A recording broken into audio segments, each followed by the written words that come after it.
দুইটা বৈশিষ্ট্য সবসময় ভালো। একটা হচ্ছে এর বেয়ারিং ক্যাপাসিটি অনেক বেশি, আর এটার রংটা ভালো এবং বীজটা নরম। আপনি চাইলেই কিন্তু সেটা নিজের বাড়িতে, বাড়ির ছাদে এই সুপার ভাগুয়া জাতের ডালিম চাষ করতে পারেন।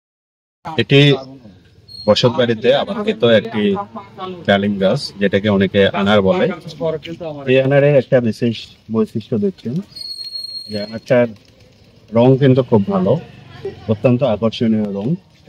এবং গাছের দিকে যদি আমরা তাকাই তাহলে দেখবেন যে এটার বেয়ারিংও কিন্তু অনেক ভালো।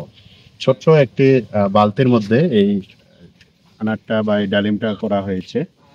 এই ডালিমটার একটা বিশেষ নাম আছে, সেটা হচ্ছে সুপার ভাগুয়া। সচরাচর কিন্তু এই জাতটা পাওয়া যায় না।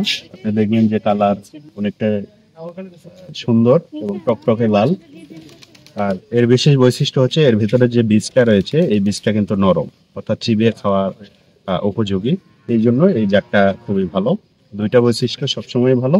একটা হচ্ছে এর বেয়ারিং ক্যাপাসিটি অনেক বেশি, আর এটার রংটা ভালো এবং বীজটা নরম।